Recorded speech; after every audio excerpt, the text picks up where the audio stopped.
الله أكبر الله أكبر أشهد أن لا إله إلا الله أشهد أن لا إله إلا الله أشهد أن محمدًا رسول الله أشهد أن محمدًا رسول الله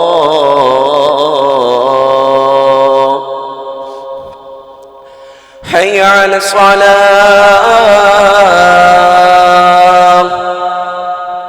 حي على الصلاة حي على الفلاح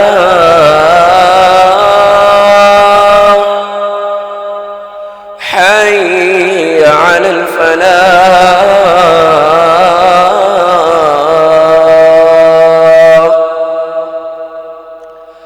الله أكبر الله أكبر لا إله إلا الله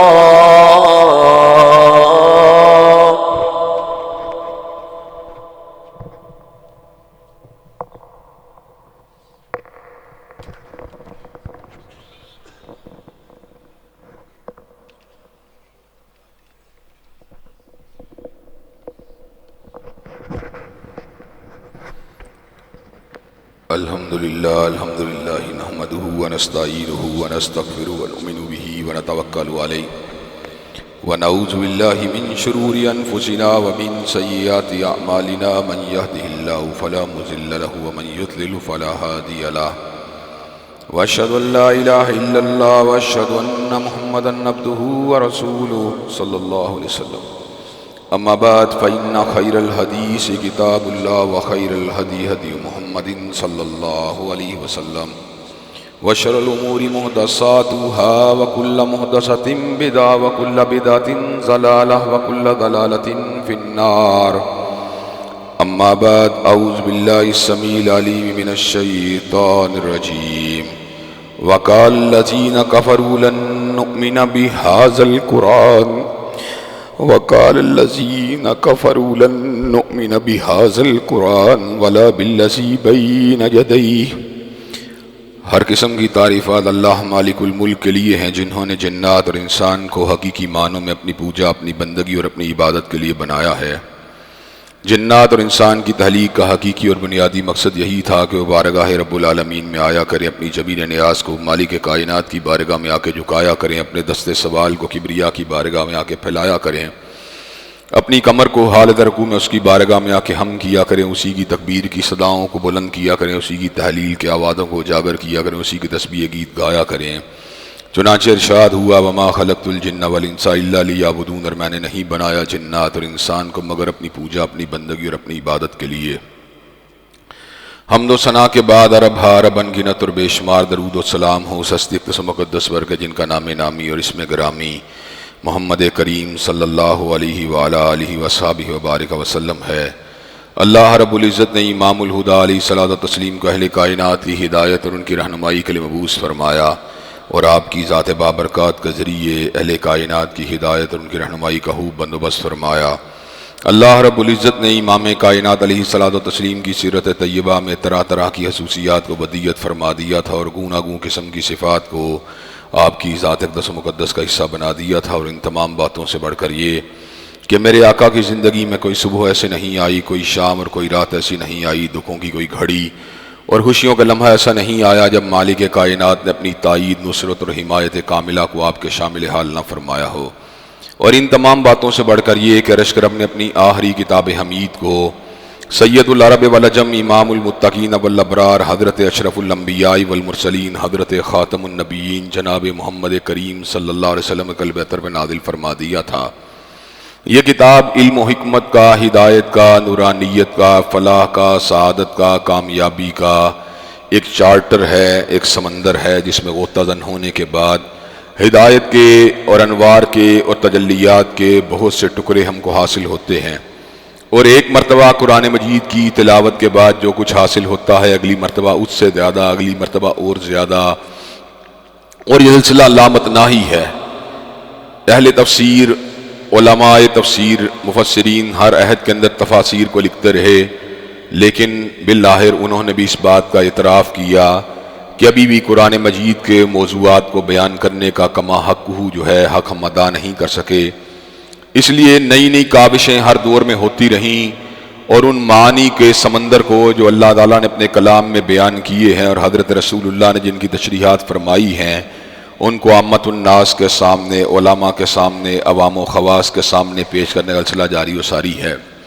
حضرات گرامی قدر، میں نے اس کتاب حمید کے ایک انتہائی فصیح بلیغ عنوان کو اس وقت آپ حضرات کے سامنے پیش کرنا شروع کیا ہوا ہے۔ توحید قادر مطلق کے بعد شاید کوئی عنوان بھی اس کی عظمت کا اور اس کے مقام کا مقابلہ نہیں کر سکتا۔ حضرت رسول اللہ کی نسبت سے امتیوں کی ذمہ داری کیا ہے، اس حوالے سے میں نے حضرت رسول اللہ کے شرف کی بات کی، آپ کی عظمت کی بات کی، آپ سے محبت کی بات کی، آپ سے پیار کی بات کی، آپ کی ختم نبوت کی بات کی، اور اس کے بعد ابھی تک حضرت رسول اللہ صلی اللہ علیہ وسلم کی اتباع کو بیان کرنے کا سلسلہ جاری و ساری ہے۔ اتباع کے راستے میں حائل رکاوٹوں کو عبور کرنے کے بعد ہی ہم حقیقی معنوں میں حضرت رسول اللہ صلی اللہ علیہ وسلم کے تابعداروں میں اور آپ کے اسوے کے پر چلنے والوں میں شامل ہو سکتے ہیں۔ یہ تبھی ممکن ہوگا جب ہم ان رکاوٹوں کو عبور کرنے کے قابل ہو جائیں جن رکاوٹوں کو حضرت رسول اللہ صلی اللہ علیہ وسلم کے اسوے کے درمیان امتداد زمانہ نے، لوگوں نے، اور اسی طرح حالات نے، تغیرات نے حائل کر کے رکھ دیا ہے۔ میں نے آبا کی تقلید کی بات کی، میں نے ائمہ کی تقلید کی بات کی، علماء کی اندھی پیروی کی بات کی، سیاسی قائدین کی پیروی کی بات کی، میں نے طمع کی بات کی، لالچ کی بات کی، بری صحبت کی بات کی، اور اس کے بعد میں نے آپ حضرات کے سامنے خوف کا ذکر کیا اور اس بات کو رکھا کہ وہ جو ہستیاں تھیں جن کو حضرت رسول اللہ سے نسبت تھی اور جنہوں نے اس بات کا فیصلہ کر لیا تھا کہ ہم نے حضور کی اتباع کر کے چھوڑنی ہے، پھر کوئی خوف ان کے راستے کی زنجیر نہیں بن سکا، کوئی خوف ان کے راستے کی رکاوٹ نہیں بن سکا، وہ ہر رکاوٹ کو عبور کرتے چلے گئے اور حضرت رسول اللہ صلی اللہ علیہ وسلم کی ذات اقدس کے ساتھ اپنی نسبت کو نبھاتے چلے گئے، آپ کی پیروی کرتے چلے گئے، آپ کی اطاعت قدم بھرتے ہی چلے گئے۔ حضرات گرامی قدر، آج میں آپ حضرات کے سامنے ایک اور مخمسے کو واضح کرنا چاہتا ہوں، ایک شک ہے، ایک شبہ ہے، جس کو ہر دور کے اندر حضرت رسول اللہ کی ذات اقدس کے حوالے سے وہ لوگ پیش کرتے رہے جو عقل پرست ہیں، عقل پسند ہیں، اور جن کی نظر کے اندر عقل ہی حرف آخر ہے۔ حالانکہ حقیقی بات یہ ہے کہ حضرت رسول اللہ کی ذات انسانوں کی امام ہے، اور آپ کی حدیث اقوال کی امام ہے، اور آپ کی فکر عقول کی امام ہے، اور آپ کی بصیرت بصیرتوں کی امام ہے۔ حضرت حافظ محمد گوندلوی رحمۃ اللہ علیہ نے اس عقدے کو حل فرما دیا اور بہترین انداز کے اندر اس بات کی وضاحت کو فرما دیا کہ جس طرح جانوروں کی عقل انسانی کا مقابلہ نہیں کر سکتی، اسی طرح عقل انسانی حضرت رسول اللہ کی بصیرت کا مقابلہ نہیں کر سکتی۔ حضرت رسول اللہ صلی اللہ علیہ وسلم کے احکامات کی حکمت اور علت اگر سمجھ میں آ جائے فابیہا، اگر سمجھ میں نہیں آتی تو امتی کا کام اس حکمت کے پیچھے دوڑنا نہیں بلکہ فرمان رسالت صلی اللہ علیہ وسلم کی اتباع کرنا اور آپ کی پیروی کرنا ہے۔ عقل پرستوں کے کئی درجات ہیں، بعض لوگوں نے نیم انکار حدیث کیا، بعض لوگوں نے کلی طور پہ انکار حدیث کیا، بعض لوگوں نے فقط قرآن مجید ہی کو کافی قرار دے دیا۔ یہ فتنے ہر دور کے اندر لوگوں کو دین سے برنگیت کرنے کے لیے اور اتباع رسول سے دور کرنے کے لیے مختلف روپ کے اندر سامنے آتے رہے۔ کبھی غلام احمد پرویز کے روپ میں ادارہ طلوع اسلام نے اس فتنے کو جو ہے پورے پاکستان میں اور اس سرزمین میں پروموٹ کرنے کی کوشش کی کہ حضرت رسول اللہ صلی اللہ علیہ وسلم کے فرامین کی پیروی ہمارے لیے ضروری نہیں، بلکہ آپ کائنات کے اندر ایک میسنجر کا کردار ادا کرنے کے لیے آئے تھے، ایک قاصد کا کردار ادا کرنے کے لیے آئے تھے۔ ڈاکیے کام ڈاک کو پہنچانا ہوتا ہے اور اس سے زیادہ اس کا کام کچھ بھی نہیں ہوتا۔ حضرات گرامی قدر، گویا کہ غلام احمد پرویز نے اس بات کو لوگوں کے سامنے رکھا کہ حضرت رسول اللہ صلی اللہ علیہ وسلم نے قرآن مجید کے متون کو لوگوں تک پہنچا دیا، لیکن جو قرآن مجید کا مقصود تھا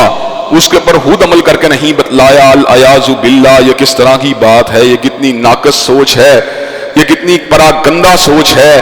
کہ حضرت رسول اللہ صلی اللہ علیہ وسلم کو فقط ڈاکیہ کردار ادا کرنے والا بندہ بنا دیا جائے، فقط آپ کو پوسٹ مین کا کردار ادا کرنے والا بندہ بنا دیا جائے۔ اللہ تبارک و تعالیٰ نے جہاں پر قرآن مجید کی حفاظت کا ذکر کیا وہاں پر پروردگار عالم نے اس امر کا اعلان فرما دیا، انا نحن نزلنا الذکر و انا لہ لحافظون، بے شک ہم نے ذکر کو نازل کیا اور ہم ہی اس کی حفاظت کرنے والے ہیں۔ اور حفاظت کا طریقہ بھی عجیب تھا، بل ہوا آیات بینات فی صدور الذین اوتوا العلم، کہ اللہ تبارک و تعالیٰ نے اس کتاب کی حفاظت کے لیے اہل علم کو اور اہل دین کے سینوں کو منتخب فرما لیا، چنانچہ صدیوں سے ہم لوگوں کے سینوں میں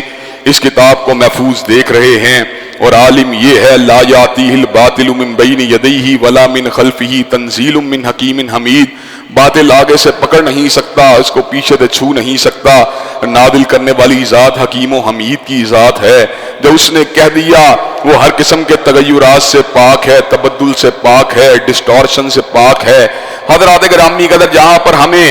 حضرت رسول اللہ کے توسط سے کلام حمید جیسی نعمت عظمیٰ کو ہم نے حاصل کیا، جہاں پر ہم نے اللہ تبارک و تعالیٰ کے آخری کلام کو حاصل کیا، آخری آئین کو حاصل کیا، آخری دستور کو حاصل کیا، آخری ضابطہ حیات کو حاصل کیا، آخری طرز زندگی کو حاصل کیا، آخری قانون حقیقت کو حاصل کیا، آخری ڈیوائن لا کو حاصل کیا، آخری نورانی الہامی دستاویز کو حاصل کیا، وہیں پر ہمارے سامنے یہ بات بھی آتی ہے اور اللہ تبارک و تعالیٰ نے اس امر کا اعلان فرما دیا، لقد کان لکم فی رسول اللہ اسوۃ حسنہ۔ جس طرح قرآن مجید پہ عمل کرنا ضروری ہے، اسی طرح حضرت رسول اللہ صلی اللہ علیہ وسلم کے اسوہ کامل کے اوپر بھی چلنا ضروری ہے۔ من یطع الرسول فقد اطاع اللہ، جس نے حضور کی بات کو ماننا ہے اس نے فقط حضور کی بات کو نہیں ماننا، ذات حضور تو ذات رسول تو ذات الہ سے جدا ہے، لیکن فرمان رسول فرمان الہ سے جدا نہیں ہے۔ من یطع الرسول فقد اطاع اللہ، جس نے حضور کی بات کو ماننا ہے گویا اس نے اللہ کی بات کو ماننا ہے۔ اور اللہ تبارک و تعالیٰ نے اس حقیقت کا بھی بیان فرما دیا، وَأَنزَلْنَا إِلَيْكَ الذِّكْرَ لِتُبَيِّنَ لِلنَّاسِ مَا نُزِّلَ إِلَيْهِمْ، ہم نے آپ کے قلب اطہر کے اوپر یہ ذکر عظیم جو نازل فرما دیا۔ اس کا مقصد کیا تھا؟ لِتُبَيِّنَ لِلنَّاسِ مَا نُزِّلَ إِلَيْهِمْ، جب لغت کے اعتبار سے، جب تفہیم کے اعتبار سے الجھاؤ پیدا ہوگا، جب ایک سے زیادہ معنی انسانوں کے ذہنوں کے اندر اس کے حوالے سے پیدا ہوں گے، جب تنوع کے اعتبار سے، جب مختلف طرح کی تشریحات کے اعتبار سے لوگ جو ہیں مختلف طرح کے معنی سے دوچار ہوں گے، اس وقت آپ کا اسوہ، آپ کی سیرت، آپ کا کردار، آپ کی گفتار، آپ کی رفتار اللہ تبارک و تعالیٰ کے مطلوب کو متعین کرے گی۔ لوگوں کے سامنے اس بات کو واضح کر دیا جائے گا، قرآن کا مقصود و مطلوب فقط وہ ہے جو مصطفیٰ نے عمل کر کے بتلا دیا، قرآن مجید کا مطلوب اور مقصود فقط وہ ہے جس کے اوپر حضور نے عمل کر کے بتلا دیا۔ چنانچہ اگر میں اس کو خطابت کی زبان میں یہ بات کروں تو مجھے یہ بات کہنے کے اندر کوئی باک نہیں، روئے زمین کے اوپر جتنے بھی فتنے پیدا ہوئے انکار حدیث کی وجہ سے پیدا ہوئے، حدیث سے دوری کی وجہ سے پیدا ہوئے، سنت رسول اللہ صلی اللہ علیہ وسلم سے دوری کی وجہ سے پیدا ہوئے، حضرات گرامی قدر میں آپ کے سامنے اس بات کو رکھ دینا چاہتا ہوں کہ ہمارا اور باقی مسالک کا، باقی مکاتب فکر کا، باقی لوگوں کا فرق کیا ہے۔ حضرات گرامی قدر جو مرزائی ہیں انہوں نے مرزا غلام احمد قادیانی کو قرآن ناطق ماننا، آغا ہانیوں نے پرنس کریم آغا خان کو قرآن ناطق ماننا، اسی طرح شیعہ احباب نے علماء اور ائمہ اثنا عشریہ کو جو ہے قرآن مجید کی تشریحات کا حق دیا، علماء احناف نے، اسی طرح احناف نے علماء احناف کی تشریحات کو حرف آخر سمجھا۔ لیکن اللہ تبارک و تعالیٰ کے فضل و کرم سے ہم کو یہ اعزاز حاصل ہوا، ہم نے قرآن ناطق اگر ماننا ہے تنہا کالی کملی والے آقا کو ماننا ہے۔ ہمارے نزدیک حضور کی سیرت بھی قرآن ہے، آپ کی رفتار بھی قرآن ہے، آپ کی گفتار بھی قرآن ہے، آپ کا اخلاق بھی قرآن ہے۔ حضرات گرامی قدر کسی نے سیدہ صدیقہ سے حضور کے اخلاق کے بارے میں پوچھا، حضرت عائشہ نے اس امر کا اعلان فرما دیا کہ آپ کا اخلاق قرآن تھا۔ اس کا مطلب یہ ہے کہ ہمارے پاس ہدایت کی دو دستاویزات ہیں، ایک دو جلدوں کے درمیان ہے الحمد سے لے کے الناس تک، اور ایک حضرت رسول اللہ کی سیرت ہے، آپ کی گفتار ہے، آپ کی رفتار ہے، آپ کا طرز زندگی ہے، آپ کا طرز عمل ہے۔ اور میں یہ بات سمجھتا ہوں اور یہ بات کہہ دینا چاہتا ہوں، جس طرح اللہ تعالیٰ کا کلام محفوظ ہے اس طرح حضور کی سیرت و گفتار اور رفتار بھی محفوظ ہے۔ حضور کی سیرت و سمانے کی حفاظت کے لیے، آپ کے ارشادات عالیہ کی حفاظت کے لیے، آپ کی حدیث طیبہ کی حفاظت کے لیے ہسٹری نے، تاریخ نے ایک نئے علم کو ابھرتے ہوئے محسوس کیا، جو علم الرجال تھا، جو انسانوں کا علم تھا، جو ان کی ثقافت کا علم تھا، جو ان کی ایمانت کا علم تھا، جو ان کی دیانت کا علم تھا، جو ان کی صداقت کا علم تھا، جو ان کی حفظ کا علم تھا، جو ان کے فسق و فجور کا علم تھا۔ حضرات گرامی قدر بڑی بڑی کتابوں کو لکھا گیا، ان کے اندر ہزاروں لاکھوں جو ہے راویان حدیث کی زندگی کو قلم بند کر دیا گیا۔ حضرات گرامی قدر جہاں پہ کہیں کسی کے سوء حفظ کا ذکر تھا تو کسی کی ثقافت کا ذکر تھا، کسی کی عدالت کا ذکر تھا تو کسی کے دور ہونے کا ذکر تھا، کسی کے نسیان کا ذکر تھا تو کسی کے تیقن کا ذکر تھا۔ حضرات گرامی قدر کسی کے صدوق ہونے کا ذکر تھا تو کسی کے اوثق اور اعلیٰ اور عرفہ ہونے کا ذکر تھا۔ حضرات گرامی قدر علم الرجال کی اس کسوٹی کے پر ہم نے حضرت رسول اللہ صلی اللہ علیہ وسلم سے جو متصل اسناد تھی، جو آپ سے متصل اور آپ سے غیر متصل اسناد تھی، ان کے علم کو حاصل کیا۔ ان کے علم کو حاصل کرنے کے بعد ہم نے اس حقیقت کو پا لیا، یہ جو سند ہے یہ حضرت رسول اللہ تک جاتی ہے، یہ سند قطعی ہے، یہ سند حقیقی ہے، یہ سند اصلی ہے۔ اور یہ جو حضور علیہ السلام تک سند جاتی ہے اس کے اندر ضعف ہے، اس کے اندر کمزوری ہے۔ چنانچہ ہسٹوریوگرافی کے اعتبار سے ایک ایسا علم مارد وجود میں آیا جو رجال کا علم تھا، اس رجال کے علم کو منضبط کرنے کا پس منظر کیا تھا۔ حضرات گرامی قدر کسی بادشاہ کے اقوال کو نقل کرنے کے لیے علم مارد وجود میں نہیں آیا، کسی شہنشاہ کے اقوال کو نقل کرنے کے لیے علم مارد وجود میں نہیں آیا۔ یہ علم اگر مارد وجود میں آیا، تنہا کالی کملی والے کے اقوال و افعال کو نقل کرنے کے لیے مارد وجود میں آیا۔ حضرات گرامی قدر چنانچہ اصحاب الحدیث جو تھے، جو حدیث کے بڑے بڑے ائمہ تھے، جو حدیث کے بڑے بڑے علماء تھے، وہ حضرت رسول اللہ صلی اللہ علیہ وسلم سے نسبت کی جانے والی بات کی پڑتال کے لیے اسناد کو تولا کرتے تھے، اسناد کے اوپر غور و فکر کیا کرتے تھے۔ اور حضرات گرامی قدری سے اعتبار سے بعض لوگوں کو اتنا تیقن حاصل ہوا، بعض لوگوں اتنی گہرائی اور گہرائی حاصل ہوئی کہ حضرات گرامی قدر وہ فوراً سے پہلے سند کو دیکھتے ہی سمر کا اعلان کر دیتے تھے، یہ سند ثقہ ہے، یہ سند متصل ہے، یہ سند صحیح ہے، اور اس کے اندر حضرت رسول اللہ کے فرمان ہونے میں نہ کوئی شک ہے نہ کوئی شبہ ہے۔ اور فوراً سے پہلے ضعیف سند کو دیکھ کے سمر کا اعلان کر دیتے تھے کہ نسبت حضور علیہ السلام کے فرمان کی حضور کے ساتھ منسوب تو کیا گیا ہے لیکن نسبت کمزور ہے۔ چنانچہ جس کی نسبت کمزور تھی وہ حدیث سے ضعیف ہو گئی، اور جس کی نسبت پختہ تھی، جو متصل تھی، جو صحیح تھی، جس کے روایت کرنے والے ثقہ تھے، وہ حدیث صحیح ہو گئی۔ حضرات گرامی قدر ان حدیثوں کے درمیان، صحیح اور ضعیف کے درمیان، حدیث مقبول کے لیے حسن لی غیر ہی سامنے آئی، حسن لی ذات ہی سامنے آئی، صحیح لی غیر ہی سامنے آئی، صحیح لی ذات ہی سامنے آئی۔ چنانچہ آج ہم بڑے تیقن کے ساتھ، بڑے سکون کے ساتھ، بڑے اطمینان کے ساتھ، بڑے فخر کے ساتھ اور بڑے عشق کے ساتھ، بڑی انکساری کے ساتھ، بڑی انبساط کے ساتھ، بڑی مسرت کے ساتھ اس بات کا دعویٰ کرنے کی پوزیشن کے اندر موجود ہیں کہ ہمارے پاس حضرت رسول اللہ صلی اللہ علیہ وسلم کے وہ فرامین موجود ہیں جو سونے سے زیادہ سچے ہیں، جن کے حضور علیہ السلام کے فرمان ہونے میں نہ کوئی شک ہے نہ کوئی شبہ ہے۔ حضرات گرامی قدر وہ لوگ جو حدیث کے منکر تھے، وہ لوگ جو حدیث کے اندر شکوک و شبہات کو پیدا کرنا چاہتے تھے، وہ حدیث کی اسناد کے اوپر اعتراضات کرتے رہے، حدیث کے بارے میں طرح طرح کی باتیں کرتے رہے کہ یہ کنہوں نے روایت کی ہے، ان کے اوپر کس طرح اعتماد کیا جائے، ان کے اوپر کس طرح یقین کیا جائے۔ حضرات گرامی قدر ان کو بتلانے کے لیے آج ہم مثالوں کو دے سکتے ہیں، دور کی کیا بات کی جائے۔ اس دور پورا شوق کے اندر ڈاکٹر ذاکر نائک جیسے لوگ موجود ہیں جو اپنی کتابوں کے حافظ نہیں، جو انجیل کے حافظ ہیں، جو دیگر کتابوں کے حافظ ہیں۔ حضرات گرامی قدر حوالہ دیتے ہیں، کتابوں کو کھولا جائے حوالے کے اندر معمولی سا مغالطہ نہیں نکلتا۔ حضرات گرامی قدر میں نے اپنے گھرانے میں حضرت علامہ شہید کو دیکھا ہے، جب آپ فرقہ باطلہ کی کتابوں کے حوالے دیتے تھے تو حضرات گرامی قدر سینکڑوں حوالے دینے کے دوران کسی حوالے کے اندر نہ تسامح ہوتا تھا، نہ غلطی ہوتی تھی، نہ حفظ کی ٹھوکر ہوتی تھی۔ حضرات گرامی قدر آج کے اس دور پورا شوق کے اندر اگر ایسی ارباب پیدا ہو سکتی ہیں، ایسے وجود پیدا ہو سکتے ہیں جو پورے کے پورے متون کو، جو پورے کے پورے اقوال کو، جو پوری کی پوری اسناد کو جو ہے مکمل طور پہ ضبط کرنے کی صلاحیت رکھتے ہیں، تو ہم قرون اولیٰ کے بارے میں، قرون فاضلہ کے بارے میں پورے تیقن کے ساتھ، پورے اعتماد کے ساتھ، پورے اطمینان کے ساتھ یہ بات کہنے کی پوزیشن میں ہیں کہ وہ لوگ جو ایمانت کے پہاڑ تھے، وہ لوگ جو دیانت کے پہاڑ تھے، وہ لوگ جو حفظ کے پہاڑ تھے، ان کے ذریعے ہمیں جو علم حاصل ہوا، ہمیں نہ اس کے اندر کوئی شک ہے، نہ کوئی شبہ ہے، نہ کوئی ریب ہے، نہ کوئی تردد ہے۔ اور حضرات گرامی قدر میں آپ کے سامنے اس بات کو لا وجہ البصیرت کہہ دینا چاہتا ہوں، قرآن مجید ہمیں صحابہ کے سے ہوتے ہوئے، تابعین سے ہوتے ہوئے، تبع تابعین سے ہوتے ہوئے ہم تک یہ قرآن مجید مجید منتقل ہوا، جن ذرائع سے قرآن ہم تک منتقل ہوا، انہی ذرائع سے حضرت رسول اللہ کے فرمودات ہم تک منتقل ہوئے۔ حضرات گرامی قدر یہ کیوں کر ممکن ہے کہ اللہ تبارک و تعالیٰ ایسی بات کا حکم دے جس کو پر عمل کرنا محال ہو، اللہ تبارک و تعالیٰ ایسی بات کا حکم دے جو قابل عمل نہ ہو؟ یہ کیوں کر ممکن ہے کہ اللہ تبارک و تعالیٰ ایسی بات کا حکم دے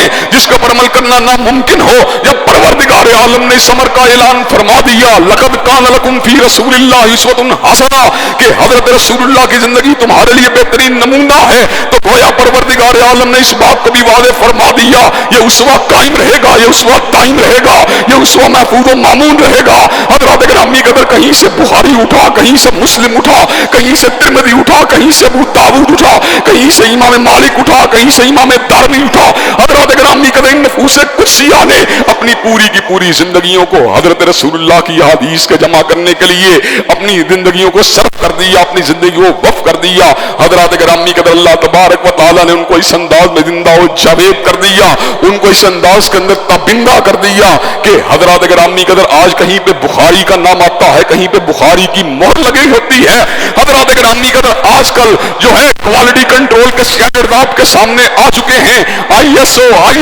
جو ہے 9000 جس کے پر مہر لگ جائے آپ اس بات کو سمجھتے ہیں یہ پروڈکٹ جو ہے یہ بالکل ریلائبل ہے، اس کے ریلائبل ہونے کے اندر کسی قسم کا شک اور شبہ نہیں ہے۔ اللہ نے حضرت امام بخاری کی مہر کو، حضرت امام مسلم کی مہر کو یہ مقام بلند عطا فرما دیا۔ جس حدیث کے اوپر بخاری اپنی مہر کو لگا دیتا ہے، جس حدیث کے اوپر مسلم اپنی مہر کو لگا دیتا ہے، وہ مہر کیا ہوتی ہے؟ وہ مہر بخاری کی ذاتی حدیث نہیں ہوتی، وہ مہر جو ہوتی ہے وہ مسلم کے ذاتی اقوال نہیں ہوتے، بلکہ بخاری ویریفائی کرتا ہے، مسلم ویریفائی کرتا ہے۔ میں نے سند کو پڑتال کرنے کے بعد، میں نے اسناد کا جائزہ لینے کے بعد، میں نے رجال کے اوپر غور و فکر کرنے کے بعد اس حقیقت کو پا لیا ہے، یہ بات جو ہے یہ حضرت رسول اللہ کا فرمان ہے، یہ بات جو ہے حضرت رسول اللہ کا قول ہے۔ حضرات گرامی قدر چنانچہ آج ہم بڑی ایمانداری کے ساتھ حضرت رسول اللہ کے فرامین سے رہنمائی حاصل کرنا چاہیں، ہمارے پاس سکہ روایات موجود ہیں، نہ ہمیں کوئی ریب ہے نہ کوئی تردد ہے، اور حضرات گرامی قدر بات ہوتی ہے دلیل کے ساتھ، بات ہوتی ہے علم کے ٹکڑے کے ساتھ،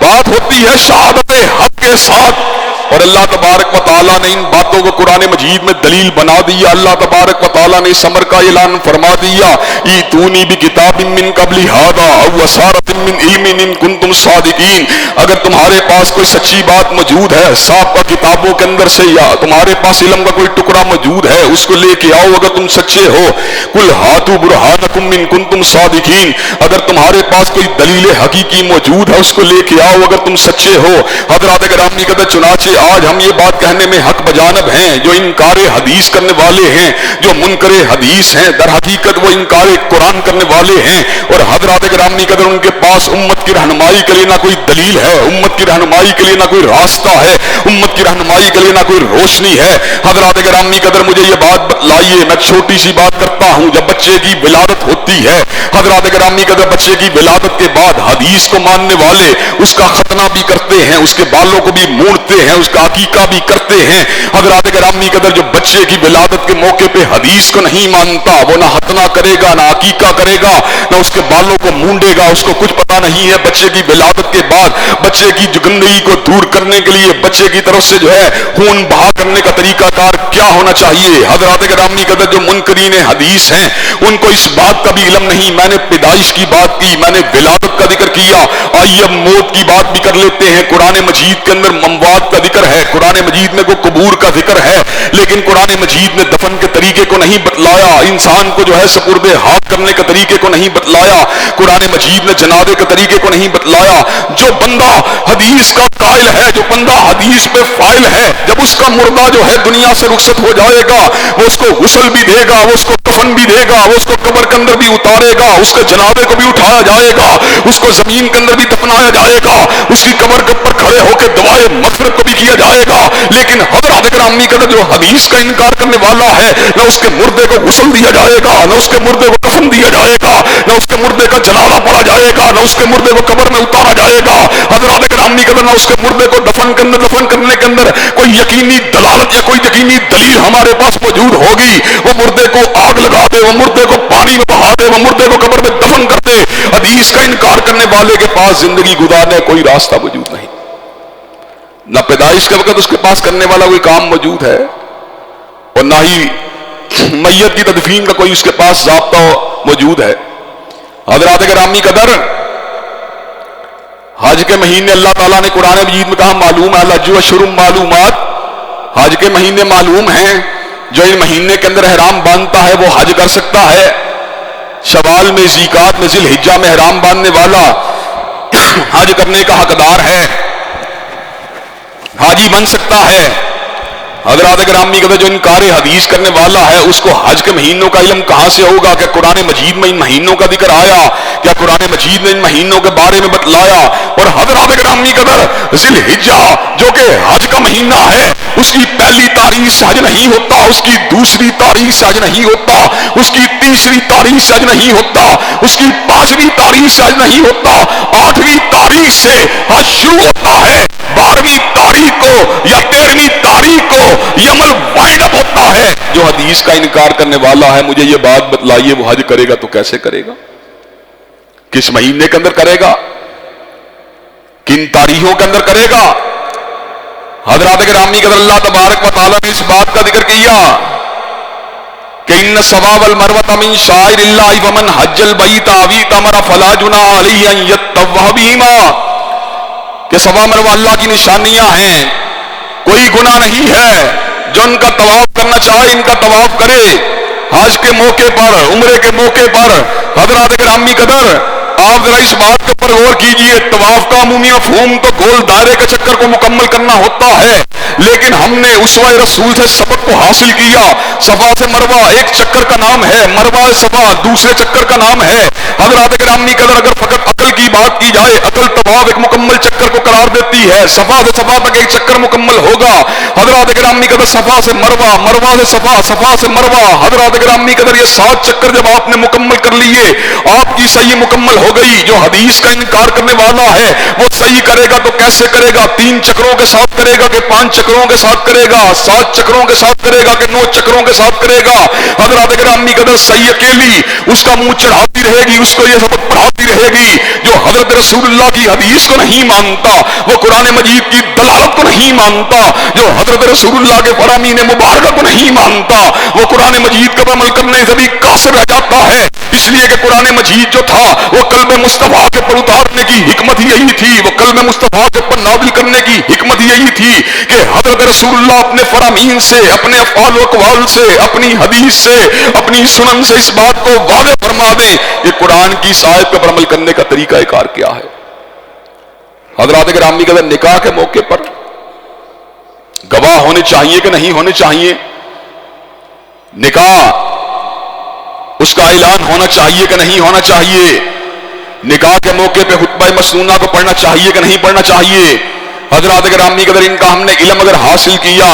کتاب اللہ سے حاصل کیا، حضرات گرامی قدر، غلام احمد پرویز نے 9 جلدوں کے اندر قرآن مجید کی تفسیر کو لکھا۔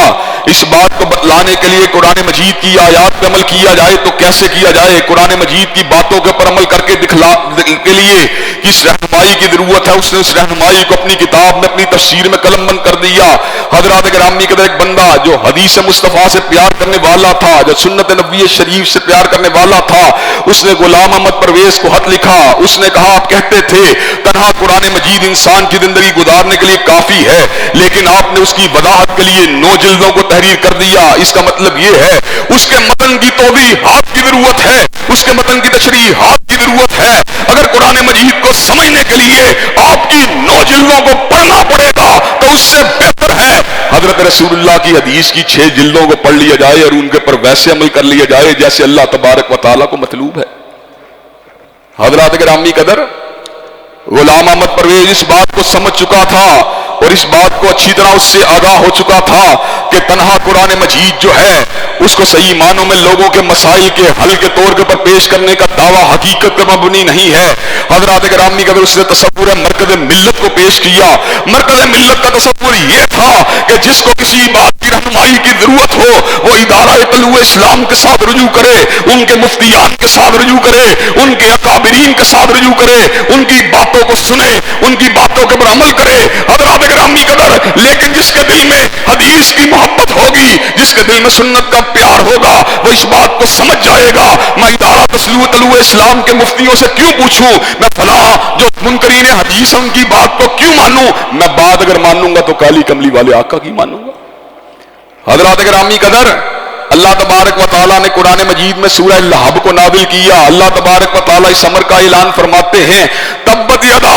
ابی لہب وتب ما اغنی عنہ مالہ وما کسب سیصلی نارا ذات لہب وامرأتہ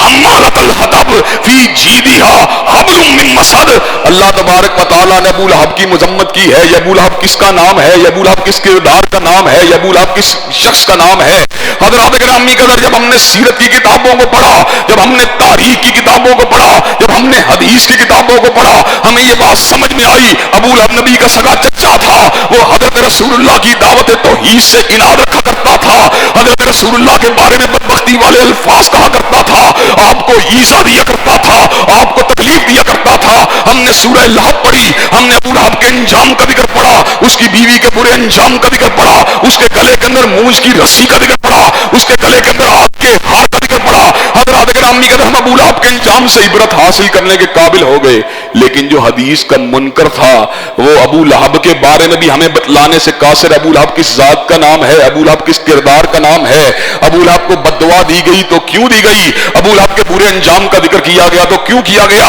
حضرات گرامی قدر، اللہ تبارک و تعالیٰ نے کلام حمید میں سورہ فیل کا نزول فرما دیا، الم ترى کیف فعل ربک باصحاب الفیل۔ اللہ تبارک و تعالیٰ نے ہاتھی والوں کے برے انجام کا ذکر کیا۔ ہاتھی والوں کی تاریخ کیا ہے؟ ابرہا نے اپنے لشکر کے ساتھ بیت اللہ شریف کے پر حملہ کرنے کی ناپاک جسارت کی تھی۔ اللہ نے پرندوں کے جھنڈ بھیج کر ان کے منہ میں کنکریوں کو ڈال کر ان کو بھوسے کی مانند بنا دیا۔ حضرات گرامی قدر، جو حدیث کا منکر ہے وہ سورہ فیل کی تشریح کرنے سے قاصر ہے، وہ ابرہا کی جو ہے انڈیکیشن کرنے سے قاصر ہے۔ حضرات گرامی قدر، ہمیں یہ انڈیکیشن اگر حاصل ہوئی تو حضرت رسول اللہ کی حدیث طیبہ سے حاصل ہوئی۔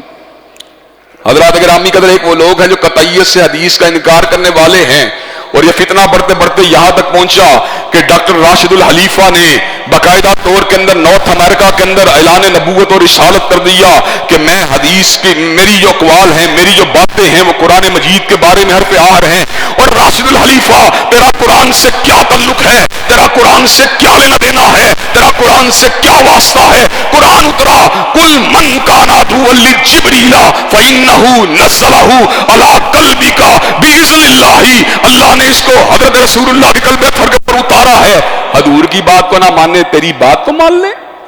یہ کس طرح ممکن ہے؟ حضرات گرامی قدر، غلام احمد قادیانی یہ دعویٰ کیا کرتا تھا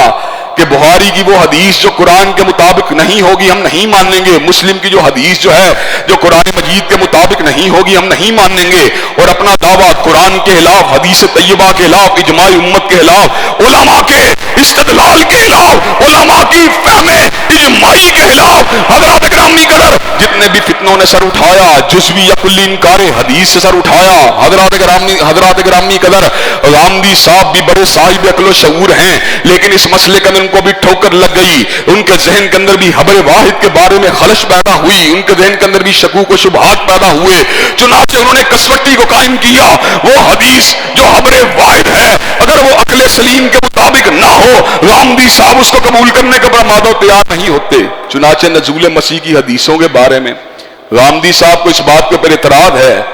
کہ یہ حدیثیں چونکہ عقل میں نہیں آتی اس لیے میں ان کو تسلیم کروں تو کیسے کروں؟ حضرات گرامی قدر، ہم غامدی صاحب سے اس بات کا سوال کرنا چاہتے ہیں۔ غامدی صاحب آپ صاحب عقل و شعور ہیں، آپ صاحب فہم و حکمت ہیں، آپ مجھے یہ بات بتلائیے، اگر عقل معیار ہے چیزوں کو پرکھنے کے لیے تو مجھے یہ بات بتلائیے۔ عیسیٰ علیہ السلام کی ولادت کا ذکر اللہ نے کلام حمید میں فرما دیا، ان مثل عیسیٰ عند اللہ کا مثل آدم خلقہ من تراب ثم قال له کن فیکون۔ بے شک عیسیٰ علیہ السلام کی مثال اللہ کے نزدیک آدم کی مانند ہے، جس پروردگار عالم نے آدم کو بن باپ اور بن ماں کے پیدا کیا، اسی رب نے عیسیٰ کو بن باپ کے پیدا کیا۔ حضرات گرامی قدر، مجھے یہ بات بتلائیے، اگر کوئی بندہ یہ بات کہے فلاں شخص بن باپ کے پیدا ہوا، کہ آپ اس بات کو مانیں گے؟ آپ نہیں مانیں گے، لیکن آپ نے اس لیے مانا کہ قرآن مجید کے اندر یہ بات آئی ہے۔ جب قرآن مجید کی ان باتوں کو جو عقل اجماعی وحی کے ساتھ متصادم ہیں. ہم اس لیے مانتے ہیں کہ اللہ تبارک و تعالیٰ کے فرامین ہیں. تو رب کعبہ کی قسم ہے جہاں پہ مصطفیٰ کی بھی ایسی بات سامنے آئے گی جو بظاہر عقل میں نہ آئے ہم اس کو بھی تسلیم ضرور کریں گے. تو حضرات گرامی قدر اس کا بات کا مطلب و مفہوم جو میں آپ کے سامنے بیان کرنا چاہتا ہوں وہ یہ ہے کہ حضرت رسول اللہ صلی اللہ علیہ وسلم کے فرامین واضحہ کے پر عمل کرنے کے اندر ایک بڑی رکاوٹ انکار حدیث کا فتنہ ہے. کئی مرتبہ یہ کلی شکل میں سامنے آتا ہے, غلام احمد پرویز کی شکل میں سامنے آتا ہے, حافظ اسلم کی شکل میں سامنے آتا ہے, راشد الحلیفہ کی شکل میں سامنے آتا ہے, اور کئی مرتبہ یہ حبر واحد کے انکار کی شکل میں سامنے آتا ہے, رامدی صاحب وحید الدین خان کی فکر کی شکل میں سامنے آتا ہے. حضرات گرامی قدر ہماری یہ ذمہ داری ہے کہ ہم نے حضور کے ساتھ تعلق رکھنا ہے, ہم نے آپ کی بات کو ماننا ہے, ہم نے آپ کی ان تمام باتوں کو ماننا ہے جو صحیح سند سے ہم تک پہنچی ہیں. روئے زمین کے اوپر کسی بھی شخص کی جرح, کسی بھی شخص کا نقد, کسی بھی شخص کے اعتراضات ہمیں حضرت رسول اللہ کے فرامین کو ماننے سے نہیں روک سکتے. اللہ تبارک و تعالیٰ میں صحیح معنوں میں انکار حدیث کے فتنے سے بچا کر صحیح معنوں میں حدیث طیبہ کے پر عمل پیرا ہونے کی توفیق دے. وآخر دعوانا الحمدللہ رب العالمین.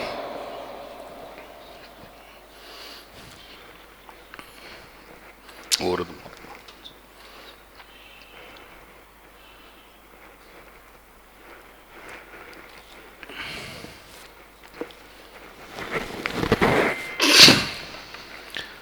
الحمدللہ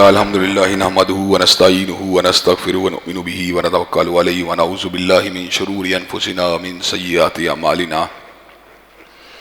من یہد اللہ فلا مضل لہ ومن یضلل فلا ہادی لہ واشہد ان لا الہ الا اللہ واشہد ان محمدا عبدہ ورسولہ.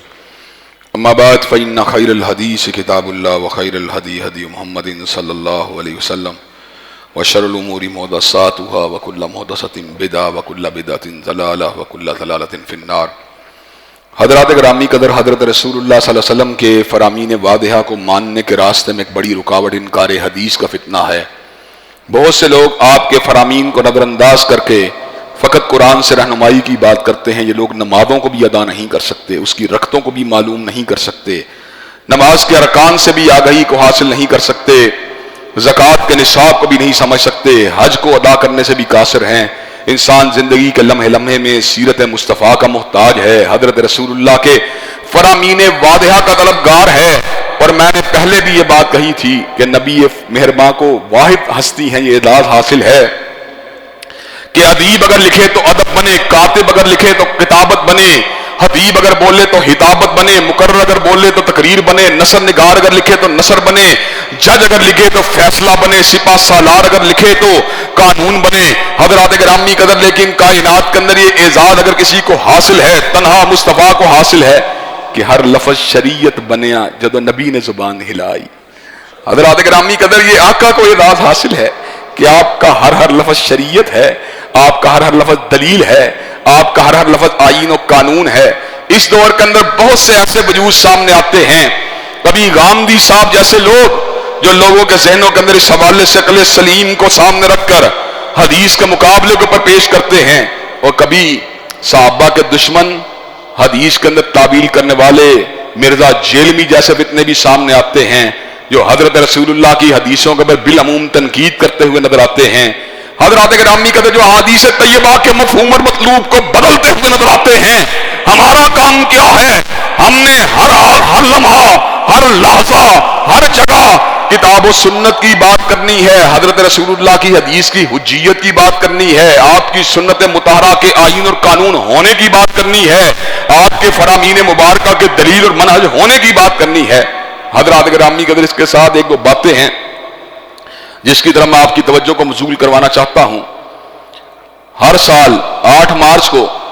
بعض اخلاق باختہ عورتوں کے حقوق کے نام کے پر میدان عمل میں اتر آتی ہیں. نہ جانے وہ کون سا حق مانگتی ہیں. عورت مرد کے ناطے یا ماں ہوتی ہے, یا بہن ہوتی ہے, یا بیٹی ہوتی ہے, یا بیوی ہوتی ہے, اور عورتوں کی مجلس کے اندر اس کا ایک دوستانہ ان کا سہیلی پن بھی ہو سکتا ہے. لیکن عورت اور مرد کے درمیان رشتوں کے علاوہ کون سا رشتہ ہے جو ایگزسٹ کرتا ہے؟ نہ جانے وہ عورت کو کس روپ کے اندر سامنے لانا چاہتی ہے, وہ کیوں نکاح کے بندھن کو کمزور کر کے زنا کے پنجے پہ اس کو گرفتار کرنا چاہتی ہے. میرا جسم میری مرضی کا نعرہ لگا کر اس کو پاکیزہ زندگی سے نکال کر اس کو آوارہ بنانا چاہتی ہے، اس کو چراغ خانہ سے ہٹا کر اس کو شمع محفل بنانا چاہتی ہے۔ حضرات گرامی قدر، یہ NGOs، یہ مغربی ٹکڑوں کے اوپر پلنے والی عورتوں کے آئیڈیلز کو شفٹ کرنا چاہتی ہیں۔ ہمارے لیے آئیڈیل ہے سیدہ صدیقہ ایک کائنات کی زندگی ہے، ہمارے لیے آئیڈیل ہے سیدہ ہدیہ الکبریٰ کی زندگی ہے، ہمارے لیے آئیڈیل ہے سیدہ حفصہ کی زندگی ہے، ہمارے لیے آئیڈیل ہے سیدہ فاطمہ الزہرا کی زندگی ہے، ہمارے لیے آئیڈیل ہے حضرات صحابیات کی زندگی ہے۔ ہم ان اخلاق باہتا بے شرم و بے حیا عورتوں کے اس مطالبے کو تسلیم کرنے کا برمادہ تیار نہیں ہو سکتے۔ معاشرے کے اندر حیا اور حجاب کے چلن کو عام کر کے چھوڑیں گے اور ان بغیرت عورتوں کا راستہ انشاءاللہ روک کے چھوڑیں گے۔ حضرات گرامی قدر، ان بغیرت عورتوں کو پٹا ڈالنے کے لیے کوئی قانون موجود نہیں۔ ہم حق کی بات کریں، ہمارے پیجز کو بلاک کر دیا جائے، ہمارے پیغام کو روک دیا جائے، ہم پہ مقدمات کو قائم کر دیا جائے، ہماری زبان بندی کے آرڈر جاری کر دیے جائیں، ہمارے قلم کو روک دیا جائے، لیکن آوارہ عورت میرا جسم میری مرضی کا نعرہ لگا کے میدان میں آتی ہے، جمہوریت، آزادی اظہار، حریت فکر کا لبادہ اوڑھ کے میدان عمل میں آتی ہے۔ حضرات گرامی قدر، لیکن ہم ان کو یہ بات بتلا دینا چاہتے ہیں، اللہ تبارک و تعالیٰ کے فضل و کرم سے امت کی حیادار بیٹیاں، بہنیں، بہویں، بیویاں انشاءاللہ ان بغیرت عورتوں کے کردار پہ تھوکیں گی اور ان کے ساتھ انشاءاللہ کسی قسم کے تعلق کو استوار نہیں کریں گی۔ گھروں میں لڑائی کروا دی جائے، گھروں کے اندر چینا جپٹی کو عام کر دیا جائے، رسا کشی کو عام کر دیا جائے، مساوات مرد و زن کے نعرے کو لگا دیا جائے۔ حضرت جزانی شہید یہ بات کہتے تھے، کلی مساوات ممکن نہیں۔ اگر کلی مساوات کا نعرہ لگانا چاہتی ہو تو پھر یہ بات ہوگی ایک بچہ تم پیدا کرو، ایک بچہ مرد پیدا کرے، ایک مرتبہ بچے کو تم دودھ پلاؤ، ایک مرتبہ مرد پلائے۔ کون سی مساوات کی بات کر رہی ہو؟ حضرات یہ مساوات کے نعرے جھوٹے ہیں، یہ دین سے برگشتہ کرنے والے نعرے، یہ اسلاف امت کے طرز عمل کو چھوڑنے والے نعرے، یہ معاشرے میں چکلا، فحاشی، عریانی اور زناکاری کے کلچر کو عام کرنے والے نعرے انشاءاللہ ان نعروں کو روک کے چھوڑیں گے اور حیا اور حجاب کے کلچر کو عام کر کے چھوڑیں گے۔ اور حضرات گرامی کا دوسری بات، میں اپنے بھائی اور درینہ دوست ضیاء اللہ شاہ صاحب بخاری کی خدمت میں عرض کر دینا چاہتا ہوں، شاہ صاحب کے ساتھ ہمارا ایک طویل رفاقت کا تعلق ہے، ایک طویل دوستانہ ہے۔ حضرت حافظ سعید صاحب کے جلسوں کے اندر ہم اکٹھے جاتے رہے اور بہت سی ملی تحریکوں کے اندر اکٹھے حصہ لیتے رہے۔ بڑے بڑے وقت کے دیندار لوگ حضرت حافظ یحییٰ میر محمدی اور حضرت مولانا معین الدین لکھوی کے ساتھ ضیاء اللہ شاہ صاحب بخاری کا تعلق رہا، ایک عرصے تک کتاب و سنت کے ترجمان بنے رہے، لیکن آج دور سے دور ہوتے چلے جا رہے ہیں۔ ہم ان کے پر زیادہ طنز و تنقید نہیں کرتے، ان کو دعوت دینا چاہتے ہیں، شاہ صاحب واپس آ جائیے، شاہ صاحب کتاب و سنت کی دعوت کو پکڑ لیجیے، شاہ صاحب انحراف کے راستے سے ہٹ جائیے، شاہ صاحب جس راستے سے آپ کو عزت ملی تھی اس راستے پہ پلٹ آئیے، وگرنہ دنیا کے اندر جو بندہ مصطفیٰ کی سیرت کو چھوڑ دیتا ہے، حدیث مصطفیٰ کو چھوڑ دیتا ہے، کائنات میں کوئی اس کی عزت کا تحفظ نہیں کر سکتا۔ آپ کی عزت کل تک جو تھی موجود تھی، آج نہ جاننے کیوں آپ بڑھاپے کے عالم میں اپنی عزت کو داؤ پہ لگانے پہ تلے ہوئے ہیں۔ شاہ صاحب ہمیں مسلک کے ناطے، دین کے ناطے، ملت کے درد کے ناطے اور جہاد کے ساتھ آپ کی فکر کے ناطے آپ کے ساتھ ایک نسبت ہے، ہم آپ کو بلانا چاہتے ہیں اور یہ بات بتلانا چاہتے ہیں، صحابہ کرام کے دشمنوں کی صفوں کے اندر اٹھنا بیٹھنا چھوڑ دیجئے۔ صدیق کو جو بندہ گالی دے، جو فاروق کو گالی دے، جو ذوالنورین کو گالی دے، جو علی المرتضیٰ حضرت امیر معاویہ کے درمیان جو اختلافات تھے ان کو ان کی بنیاد کے اوپر صحابہ کی تکفیر کرے، حضرات گرامی قدر آپ کو جچتا نہیں کہ آپ ان کی مجلسوں میں جائیں اور ان کے نعرے لگائیں۔ حضرات گرامی قدر مجھے یہ بات بتلائیے کہ آپ شاہ صاحب کو واپسی کی دعوت دینے کے لیے تیار ہیں انشاءاللہ؟ شاہ صاحب کو واپس آنا چاہیے کہ نہیں آنا چاہیے؟ شاہ صاحب آپ واپس آئیے، منبر رسول آپ کا انتظار کر رہا ہے، مصلی امامت آپ کا انتظار کر رہا ہے۔ آپ کہاں پہ ٹھوکریں کھا رہے ہیں، آپ کہاں پہ گر رہے ہیں، آپ سونے کو چھوڑ کے کیوں ہاتھ چھان رہے ہیں؟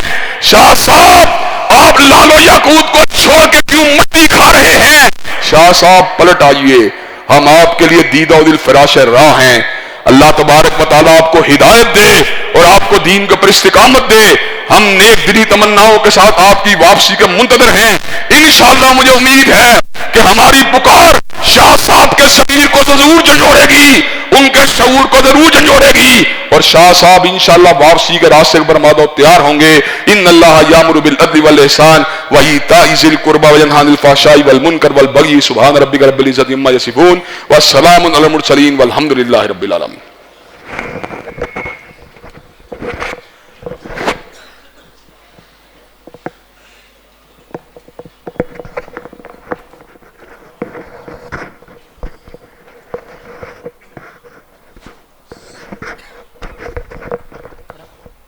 اللہ اکبر اللہ اکبر، اشہد ان لا الہ الا اللہ، اشہد ان محمد رسول اللہ، حی علی الصلاة حی علی الفلاح، قد قامت الصلاة قد قامت الصلاة، اللہ اکبر اللہ اکبر، لا الہ الا اللہ۔